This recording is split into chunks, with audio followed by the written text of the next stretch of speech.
Not too long ago, a guy on this electronics chat showed me a circuit that uh, takes 7 transistors and a whole bunch of stuff like that, and works like the Pythagorean theorem. That theorem is about where you calculate the hypotenuse of a triangle from the two sides.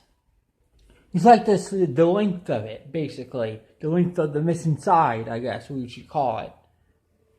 Anyway, that equation is written in the same way they use for this circuit, and that's why it's called that.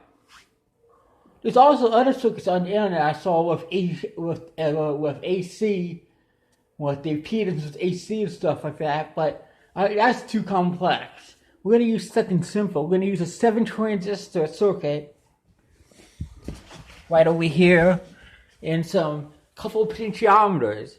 There's current sources in it, but potentiometers will do just fine for what we're going to do.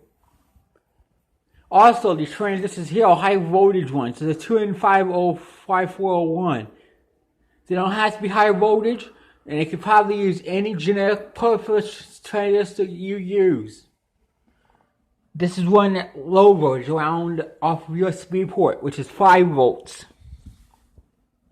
You'll want to get a couple of resistors to limit the current on these pots, because let's say you turned it down to the lowest setting on there, well, the transistors will short it out and it will draw massive lots of current, and it would break the transistors, could break the pot, it could cause a fire. But to prevent that, what I did is I put 2 resistors in series that limits the current to, I think it's 20 milliamps, 25 milliamps, yeah, for each side. There's 2 potentiometers. These potentiometers are the green components you see on this board here that are clicked like that. These wires are coming from a network card I had. I decided that we could use colored wires for each one, so that there was like 4 different colors. I used 3.5. I had a ground wire. We don't really call it a ground wire because it's positive. But it's just because because these transistors are PNP and emitters usually where your ground would be at. It's positive. And here's a positive wire right here off the USB cord. So you had to get a wire and jump it all the way over here. Otherwise that wire would be hard to get moved over here without breaking it off. Anyway, and you can see over here there's a current on there. We're measuring the output. Let's measure the input, shall we? Hang on. I'm going to switch the wires around. Make sure after you unhook the wires from the amp meter, soon switching them, you twist them together. Back together again and then do a different pair you want to measure. It might be better off getting 2 amp meters. No, 3 amp meters to measure the current from all of them, so you can see them in action. I clip this to here. Sorry I had to put the phone down, because I can't hold it while I'm trying to clip these things to the different... Okay, I got to the blue pair. Which one does the blue pair go to? Looks like it goes to this one, to this number, to this potentiometer. That I traced it down. Yeah. And it looks like right now it's set to on the 50 microamp scale, and 50 microamps is the one below the 205 scale, 50 scale. So it looks like it's getting 5 microamps. I'm gonna try adjusting it. You can adjust it like that. You see the current's going up. Or 10 for that one. Okay, so I'll go to my calculator. I don't know why it closed on me. So we'll go back to the calculator program in here. Let's see if I can get the calculator program to come up. Here we go. 10. I'll put the E in there, so the E minus 6, since it's micro, squared, plus, I always type approximate in there, because otherwise this thing we'll try to do is to do the algebra, pretty algebra way of doing radicals. And we don't want that, we just want the decimal number, not the radical, or whatever they call it. Where, for example, if it was not a perfect square, it would for say you did a square root of 2, it would do, or something like that, or you put 2 in and there would be a square root symbol and another number on the bottom of that. We don't want that. That makes it hard for what we're trying to understand, what we're reading on the meter. So since the meter doesn't display that, it displays it as a number, not a pretty algebra way. That's what approximate does on this calculator, on a TI-89. Okay, so next what I have to go to is to go to the brown pair. Hang on, I gotta put the phone down. Switch the wires, make sure I twist the blue pair back together. Make sure none of these hit each other. That would be terrible if these hit each other and they short the transistors out. I'm not touching it together very well. I'm gonna make sure we fix that.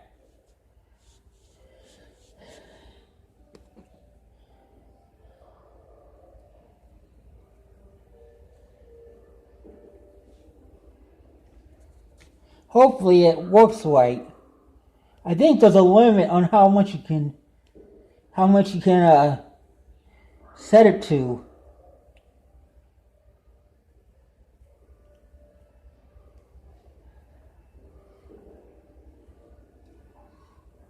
Almost got it. Take this last wire to there.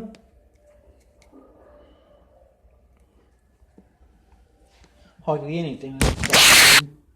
Okay. Ooh, almost dropped the phone. Hopefully I got it now upside down. I don't think I do. Okay. Right now it looks like we're at halfway in between 5 microamps. So that would be 2.5. Let's go for let's see if I go for the 20 or so.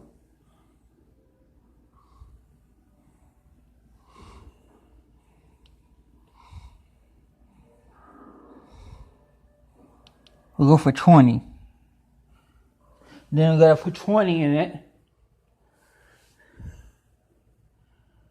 Got rid of 20.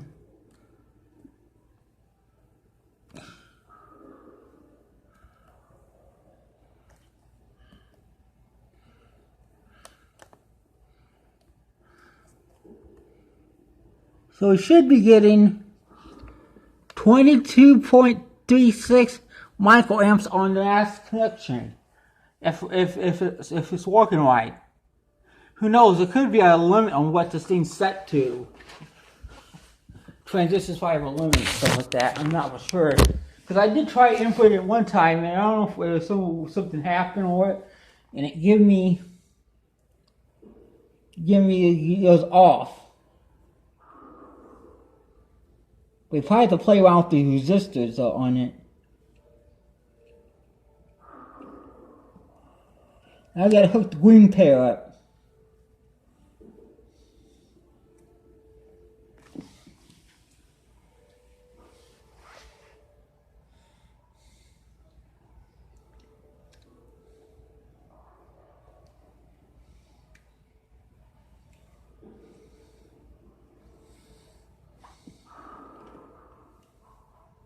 I don't know if it's a good idea having these transistors being unhooked from there. It probably doesn't matter because it's just remove the power from it, I bet.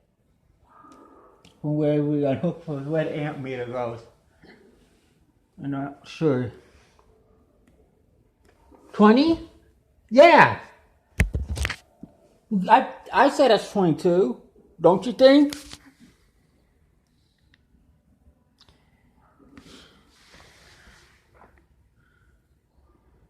Yeah, 22 microamps. And that's what we'll get on the meter right there. Close, that's what I'd say that's close to maybe 21. But this meter probably since it's a cheapo, it's probably that's how accurate it's gonna get. Meters they have different the cheaper the tolerance. Not only that, the transistor choke could have a thing with it. The resistor used in between the middle, the center one that goes to the answer could cause that. Anyway, it looks like it's doing good.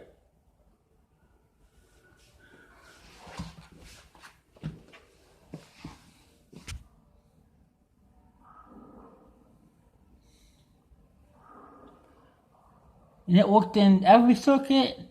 It worked in. This guy showed me it. You have to thank George for showing it to me. I think that's how you say his name. And because when what happened was we were talking about building a transistor tester that would measure the gain of a transistor. And he showed me an example of a circuit that had a transistor in it. On this one site that had a circuit simulator, and it said it was a Pythagorean circuit that had like 7 transistors on it. Well, his had NPNs, but I went to PNP because PNP it can be cheaper where you get it from. Like all electronics has PNP cheaper than NPN. I bet it's because it's not that used very often because the base switches on ground or negative. Not for sure if that's the reason why it'd be cheaper. It seems like it is cheaper, the PNP ones. But they're not that off on price. It's only like a few cents or so?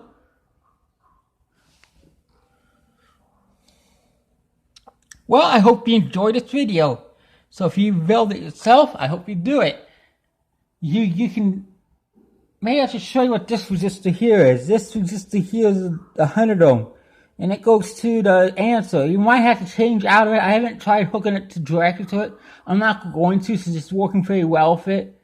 Just in case if doing that idea is a bad idea and it might short out. Even though on the simulator I tested it that way.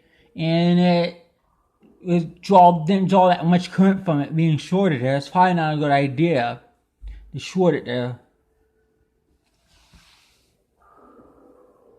If you don't have an amp meter, if you have a voltmeter or your multimeter's amp setting doesn't work, let's say you burned it up by accidentally measuring too much current on it, which can happen, you can always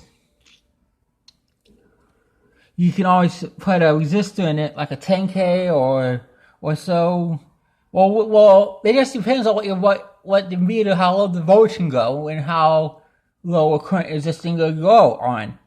And you want to make it do it. Just do it by Ohm's law. That would be where the voltage would equal current times resistance. By having that, you'd have the current multiply it by the resistance, and that would answer that would be your voltage.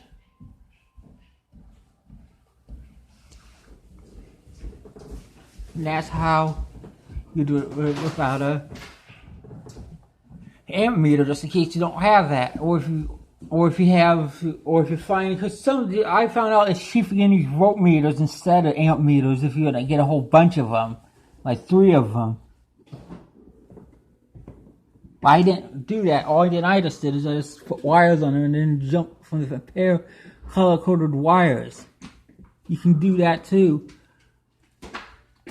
Well, that's it for now. Thanks for watching. If you like it.